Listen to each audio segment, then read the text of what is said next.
कार्यक्रम में आपका स्वागत है। मैं हूं मुकेश कुमार। दोस्तों, अयोध्या में राम मंदिर निर्माण के लिए शिलान्यास का कार्यक्रम संपन्न हो गया और उसके बाद कुछ इस तरह का माहौल बना है जैसे राजनीति पर अब हिंदुत्ववाद का वर्चस्व हो गया है।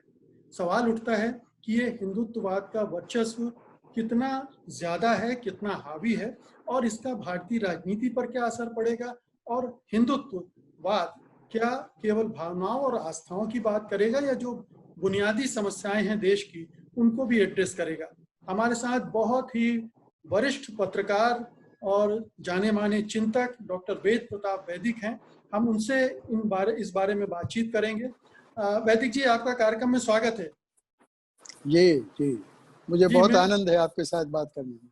जी जी, तो वैदिक जी, मेरा पहला सवाल ये है कि इस हिंदुत्ववाद के उभार को किस तरह देखा जाए। क्या कई लोग इसको इस तरह से भी देख रहे हैं कि ये उन्माद की राजनीति है, नफरत की राजनीति है जो हावी होती जा रही है, इसमें सामाजिक दरारें बढ़ रही हैं, अल्पसंख्यक हाशिए पर जा रहे हैं और एक हमारा पूरा जो लोकतांत्रिक ढांचा है वो निरंकुशता की तरफ बढ़ रहा है। तो ये राजनीति का जो नया स्वरूप उभर रहा है उसको आप किस तरह से देखते हैं? देखिए, जो पूरा राम मंदिर का मामला है ना, इसको हिंदू और मुसलमान से जोड़ना ही गलत है, मेरी राय ये। इसको जोड़ा गया है और आपने ठीक इशारा किया है कि इससे सांप्रदायिक सद्भाव भी विश्रंखलित हुआ है देश में। बहुत दंगे झगड़े हुए हैं, लेकिन ये मामला देशी और विदेशी का है, हिंदू और मुसलमान का नहीं है। विदेशी शासक यहाँ जो आए थे वो 3 काम करते थे। एक तो संपत्ति लूटना, 100 200 ऊँटों पे भरकर यहाँ से माल पश्चिमी देशों के अंदर जाता है। दूसरा, यहाँ की स्त्रियों को बेइज्जत करना, और तीसरा, यहाँ के जो श्रद्धा केंद्र थे उनको नष्ट करना या उनको नीचा दिखाना। ये 3 काम विदेशी हमलावर, चाहे वो मुस्लिम हमलावर हों, चाहे हिंदू हमलावर हों, चाहे ईसाई हमलावर हों, सब यही करते। और ऐसा नहीं है कि उन्होंने सिर्फ मंदिर तोड़े, कई हमलावरों ने मस्जिदें तोड़ी। उन हमलावरों ने जो उनके राइवल्स थे उनकी मस्जिदें गिरा दी। तो इसलिए मेरा कहना ये है कि इस मामले को हिंदू मुसलमान का मामला समझना ही नहीं चाहिए। और मुझे बड़ी खुशी है। एक मिनट के लिए रोकूंगा मैं यहाँ। ये जो शासकों की आपसी लड़ाई होती थी वो 500-2000 साल पहले भी होती थी। बौद्धों के भी मंदिर तोड़े गए, जैनियों के भी मंदिर तोड़े गए, है ना। तो अगर हम इतिहास को सुधारने में लगेंगे और सारे प्रतिशोध का हिसाब किताब रखने लगेंगे तो हम आगे की तरफ नहीं देख पाएंगे। ये एक लगातार दिया जाता रहा इस पूरे 35-40 साल में जब से ये राम मंदिर का आंदोलन शुरू हुआ है। तो हमें इससे कहीं निकलना पड़ेगा, क्योंकि अगर ये बिल्कुल बिल्कुल हो गई तो मैं हम इसी आपसे सहमत हूँ मुकेश जी, मैं आपसे सहमत हूँ बिल्कुल कि प्रतिशोध के लिए अब कोई समय नहीं है और प्रतिशोध की भावना रखना बहुत ही अनुचित है। जो काम मूर्खतापूर्ण उन्होंने किया उस काम को हम दोहराएं, उससे कोई लाभ नहीं। लेकिन ये राम मंदिर बनना चाहिए था, बन गया, बहुत अच्छी बात है। मुझे ज़्यादा खुशी बात इस बात की है कि न तो मोहन भागवत जी के भाषण में न नरेंद्र मोदी के भाषण में किसी प्रकार की सांप्रदायिकता प्रकट की गई। दोनों ने अपने भाषणों में कहा कि ये राम मंदिर और राम, भगवान राम सबके हैं, सिर्फ भाजपा के नहीं है, सिर्फ भारत के नहीं है, सिर्फ हिंदुओं के नहीं है, ये पड़ोसी देशों में भी है। और मैं तो जितने भी देशों में गया हूँ आसपास के, सभी देशों के अंदर, यहाँ तक कि पाकिस्तान में भी राम कथा पर उर्दू में ग्रंथ छपे हुए हैं पुराने, और अफगानिस्तान में भी राम कथा, और ईरान में तो एक संस्कृत के प्रोफेसर मेरे मित्र थे, उन्होंने पूरे रामायण का फारसी अनुवाद किया है। और थाईलैंड में जो राजा हैं वो अपने को राम ही कहते हैं, और मलेशिया में सब दूर राम की कथा है। और राम एक प्रकार से एक सबके हृदय स्पर्शी महान व्यक्तित्व है।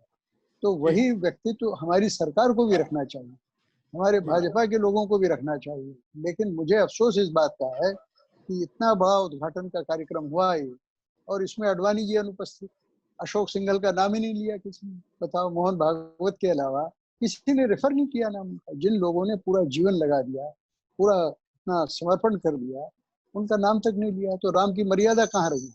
राम की मर्यादा तो अपने बुजुर्गों का सम्मान करने में है। आप अपने बुजुर्गों का सम्मान नहीं कर रहे हैं तो राम की केवल मौखिक भक्ति कर रहे हैं। आचरण में भक्ति होना चाहिए। वैदिक जी, ये देखिए कि अगर इस कार्यक्रम में आपने ठीक पॉइंट आउट किया कि आडवाणी नहीं थे, उनका जिक्र नहीं हुआ, लेकिन आप ये देखिए कि ये पूरी तरह से बीजेपी का कार्यक्रम था। इसमें किसी भी पार्टी के किसी भी नेता को नहीं बुलाया गया, नहीं, किसी भी तो दूसरे को शामिल नहीं किया। मुकेश जी, कल मैंने अपने लेख में और कल कई टीवी चैनलों पर भी मैंने ये कहा कि इसमें आपने 36 संप्रदायों के साधु संतों को बुलाया। अरे तो 25-30 से ज्यादा तो बड़ी पार्टियां हैं ही नहीं देश के अंदर, उनके सब नेताओं को बुलाना था। राम उनके भी हैं। और मैंने तो बल्कि ये कहा है अपने कल टीवी के किसी कार्यक्रम में भी कहा और लेख में भी लिखा है, मिला होगा आपको, उसमें मैंने लिखा है कि सोनिया गांधी को बुलाना चाहिए था। क्यों बुलाना चाहिए था? इसलिए नहीं कि वो कांग्रेस की अध्यक्ष रही है, कांग्रेस की नेता है, इसलिए बुलाना चाहिए कि ये उस व्यक्ति की पत्नी है कि जिसने राम मंदिर का ताला खुलवाया था सबसे पहले। उस आदमी ने शिलान्यास किया था सबसे पहले, ताला खुलवाने के 3 साल बाद। उस आदमी की पत्नी को बुलवाते तो फिर आपका ये कहना बहुत ही जायज ठहरता कि राम सबके हैं, सिर्फ हिंदुओं के नहीं है, क्योंकि वो हिंदू नहीं है। राम सिर्फ भारतीयों के नहीं है, क्योंकि वो भारतीय नहीं है, वो इटालियन रही, इटली में पैदा हुई। और राम सिर्फ राम भक्तों के नहीं है कि जो हम लोग अंध भक्त हैं, पूजा करते हैं, मंदिर में पत्थरों की पूजा करते हैं, लेकिन चरित्र की पूजा नहीं करते। तो उन सब के लिए एक आदर्श होता अगर ये सारे लोग वहां उपस्थित होते। तो इस कार्यक्रम को राजनीतिक रूप दिया गया है, इसको आध्यात्मिक रूप देना चाहिए, ये जरूरी है। मेरा अगला सवाल ये है कि ये हिंदुत्ववादी राजनीति आपको किस तरफ आगे बढ़ती हुई दिख रही है? क्योंकि आपने कहा कि भागवत साहब ने कोई ऐसा बयान नहीं दिया, मोदी जी ने कुछ ऐसा बयान नहीं दिया, लेकिन एक दोहरापन हम इनकी राजनीति में देखते रहे कि बड़े नेता बहुत संतुलित होकर बोलते हैं और निचले स्तर पर बहुत कटुता घोली जाती है और मॉब लिंचिंग वगैरह भी लगातार होती रहती हैं। हमने अभी योगी आदित्यनाथ के बयान को आप देखिए, इस घटना भूमि पूजन के बाद कितने कड़वे बयान उन्होंने दिए हैं। तो ये धीरे धीरे ये कड़वाहट तो है और उसको एक पर्दा दिया जाता है। इस जो राजनीति हिंदुत्ववाद की है, इसमें वो पवित्रता नहीं है जो राम की पवित्रता, राम की मर्यादा, उसका जिक्र करते हैं हम लोग, उसको राजनीति में भुनाया जा रहा है बस। लेकिन ये आते आते आएगी। मेरा कहना ये है कि ये जो क्रमिक विकास हो रहा है चिंतन में, आप देखिए मोहन भागवत ने पहली बार वो बात कही जो मैं कहता रहा हूँ पिछले 60-70 साल से, कि भारत का हर व्यक्ति हिंदू है। क्योंकि हिंदू जो शब्द है वो हिंदुओं का शब्द नहीं है, हिंदू शब्द मुसलमानों ने दिया है। अरे तुम मुसलमानों को दिया हुआ शब्द इस्तेमाल करते हो, उनसे घृणा किस लिए करते हो? वो तो हमारे ही लोग हैं भाई। और जो पड़ोसी देशों के लोग हैं वो भी इस आर्यावर्त के हिस्सा हैं। भगवान महावीर ने जिस आर्यावर्त की कल्पना की, महर्षि दयानंद ने जिस आर्यावर्त के बारे में कहा, भगवान बुद्ध ने जिस आर्यावर्त के बारे में कहा, वो सब हमारे परिवार के सदस्य हैं। ये दक्षेश राष्ट्रों का जो संकलन है, ये पूरा हमारा ही तो परिवार है। और कौन लोग हैं? ये बाहरी लोग थोड़े ही हैं। इनका संस्कार, इनका आचरण, इनका चिंतन सारा हमारे जैसा। पूजा पद्धतियां अलग हैं, वेशभूषा अलग है, भोजन अलग है, भाषा अलग है, उससे क्या होता है? ये तो तात्कालिक चीजें हैं, स्थानीय चीजें हैं। तो मुझे लगता है कि इस समारोह में जो मोहन भागवत और नरेंद्र मोदी ने विस्तार से जो बात कही, उसमें कहीं कोई सांप्रदायिक बात, कहीं कोई संकीर्णता की बात नहीं। ये बहुत अच्छी बात है मेरी राय में। जी, लेकिन मैं ये समझना चाहता हूँ वैदिक जी कि ये जो हिंदुत्ववादी राजनीति है, जिसके बहुत सारे आयाम हैं, और हमने जो राजनीति अभी पिछले 6 साल में देखी है, उसमें वो मर्यादाएं तो हमें देखने को नहीं मिली है। आप देखिए कि समाज बटा है, जगह जगह दंगे की नौबत आई है, दिल्ली में दंगे हुए हैं, फिर मॉब लिंचिंग, नफरत का जो मामला है वो गरमाया है, एक उन्माद हावी हुआ है हमारे मीडिया में। मीडिया को देखकर आप आसानी से समझ सकते हैं। तो ये राजनीति हमें कहाँ ले जा रही है? आपको लग रहा है कि नीचे आएगा या फिर और बढ़ेगा? क्योंकि ये तो विजय का प्रतीक बन गया है। अब अयोध्या में हिंदुओं की विजय का प्रतीक बन गया है। इस तरह से लोग सोचने लगे हैं, खासतौर से भारतीय जनता पार्टी के नेता, संघ परिवार के नेता। तो ये कहाँ ले जाएगा हमें, हमारी राजनीति को, हमारे देश को? नहीं, ये आपका जो संशय है और जो आशंका आपके मन में है, ये निराधार नहीं। जिस तरह का बर्ताव पिछले 5-6 साल में, बल्कि और उसके पहले भी जाता हूँ मैं, जो गुजरात में दंगे हुए, वो बहुत ही गर्हणीय है, बहुत ही निंदनीय है। वो व्यवहार समाप्त होना चाहिए और नया नए भारत का उदय होना चाहिए कि जिसमें सब लोग प्रेम की बात करें। और मोहन भागवत ने वो बात कही कि भारत में जो भी उत्पन्न हुआ है वो हिंदू। अब वो बात भी जो सावरकर कहा करते थे हिंदुत्व के जनक, कि पुण्य भूमि और मातृभूमि या पितृभूमि दोनों एक होना चाहिए, वो बात अब दोहरा नहीं रहे आरएसएस के। इसका मतलब क्रमिक विकास हो रहा है, बदलाव हो रहा है। चड्डी पहनने की बजाय आप पैंट पहनने लगे।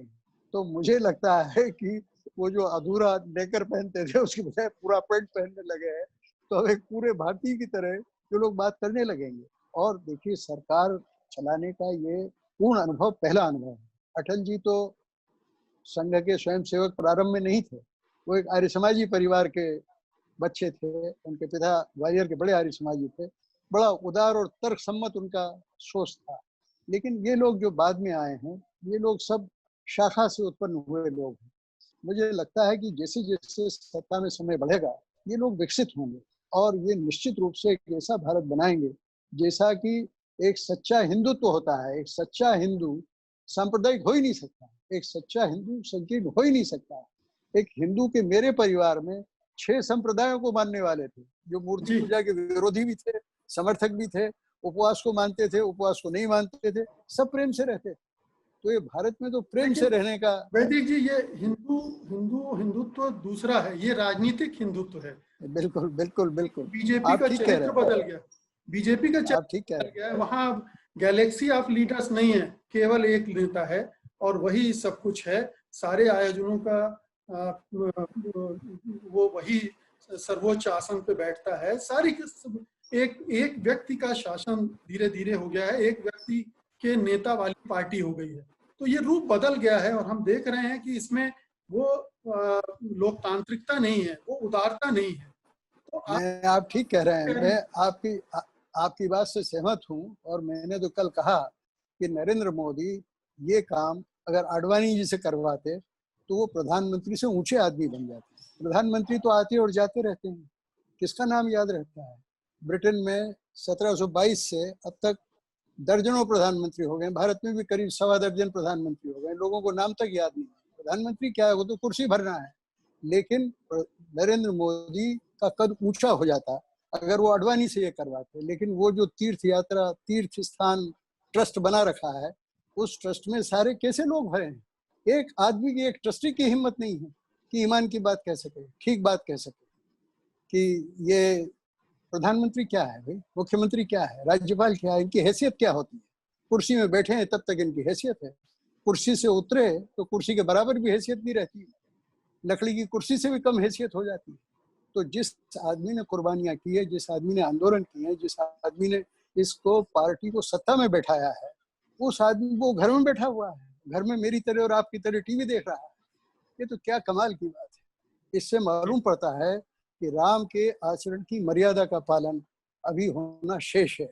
और वो मैं उम्मीद करता हूँ कि इतना बड़ा उत्सव हुआ है, लोगों ने आनंद मनाया है, मुसलमानों ने भी। देखिए कितने, भारत कैसा अद्भुत देश है कि किसी मुसलमान ने कोई प्रोटेस्ट नहीं किया। अगर मुसलमान बहुत नाराज होते या अंदर से नाराज भी होंगे तो प्रकट डरे हुए हैं सर, डरे हुए हैं। ये भी हो सकता है। लेकिन मैं समझता हूँ कि मस्जिद के लिए जगह दे दी गई है। मैं तो, मेरी कल्पना में जो नरसिंह राव जी के ज़माने में 67 एकड़ ज़मीन एक्वायर की गई थी, वो मेरे सुझाव पे एक्वायर की गई। और ये कल्पना थी कि वहाँ एक विश्व तीर्थ बना है, सारे धर्मों के सारे तीर्थ वहाँ बना दें, वो विश्व का सबसे बड़ा पर्यटन स्थल बन जाए। ये हमारी कल्पना थी, इसीलिए 70 एकड़ ज़मीन एक्वायर की गई थी। लेकिन ठीक है, सुप्रीम कोर्ट ने फैसला दिया है, हम भी मानते हैं इसको, सब मान रहे हैं। जो मुस्लिम केस लड़ रहे थे वो भी मान रहे हैं, दूसरे लोग भी मान रहे हैं। तो अब मेरा कहना यह है कि प्रेम से भारत में रहने का, सद्भाव का, सौहार्द का वातावरण बनना चाहिए। और ये बनाने की जिम्मेदारी हिंदुत्ववादी राजनीति की ही ज्यादा है। तो सबसे ज्यादा उनकी है, सबसे ज्यादा उनकी है। और जो विरोधी दल हैं उनको भी थोड़ा संयम रखना चाहिए। बात ऐसे बढ़िया ढंग से कहनी चाहिए कि वो दिल पे असर करे, बजाय इसके कि उस पर प्रतिक्रिया हो तीखी हो और उल्टा असर पड़े। उसकी बजाय प्रेम से समझाने की कोशिश होनी चाहिए। जी वैदिक जी, मुझे लगता है कि आप बहुत आशावादी हैं। हालांकि जो 6 वर्षों का जो अनुभव रहा है उससे वो उस तरह का भारत बनता दिख नहीं रहा है। ना आर्थिक मोर्चे पर इसका कोई दर्शन दिखा इस सरकार का। विदेशी मामलों में आप तो विशेषज्ञ हैं, हम देख रहे हैं कि किस तरह से विदेश नीति बिखरी हुई है और हमारे सब पड़ोसी देशों से भी संबंध खराब से खराबतर होते जा रहे हैं। देखिए, इसका कारण क्या है? इसका कारण क्या है कि भाजपा के पास ऐसे लोग नहीं हैं कि जो गैर सरकारी स्तर पर काम कर सके। कांग्रेस की ये खूबी थी कि जो उनके विरोधी भी थे उनको बुला के इंदिरा जी, यानी मैं स्वयं इसका साक्षी हूँ कि इंदिरा जी, नरसिंह राव जी, मोरारजी देसाई जो भी थे, बुला के हम लोगों से, जो फॉरेन अफेयर्स के विद्यार्थी थे, एक्सपर्ट कहते हैं आप उनको, हम लोगों से काम लेते थे, हम पे भरोसा करते थे, अपने राजदूतों से ज़्यादा गहरी बातें हमको बताते थे और हम विदेशों में जाके सारे प्रधानमंत्री और राष्ट्रपतियों से मिलके देश हितकारी बात करते थे। उसमें पार्टी का और विचारधारा का और व्यक्ति का कोई प्रश्न ही नहीं उठता था। आज वैसी स्थिति नहीं है, इसीलिए सरकार हतप्रभ दिखती है। विदेशी मामलों में एक हमारा विदेश सचिव, जो आज तक कभी मंत्री नहीं बनाया किसी प्रधानमंत्री ने, उसको मंत्री बनाया हुआ है। वो जेएनयू का पीएचडी लड़का जयशंकर, लेकिन बेचारा क्या कुछ भी नहीं कर पा रहा है, क्योंकि जो साधन होते हैं कूटनीति के, लोगों से संबंध बनाने के, वो साधन भाजपा के पास है ही नहीं, संघ के पास है ही नहीं, तो क्या करें। अब चीन के साथ ये कोई मामला ही नहीं था, जो गलवान घाटी में हुआ ये एक बिना मामले के मामला बना दिया गया। बहुत बहुत शुक्रिया वैदिक जी, आपका धन्यवाद इस बातचीत के लिए। आपने बहुत महत्वपूर्ण विचार रखे हमारे दर्शकों के सामने। सत्य हिंदी के और वीडियोस को देखने के लिए हमारे YouTube चैनल को सब्सक्राइब करें और सीधे नोटिफिकेशन पाने के लिए बेल आइकन दबाएं।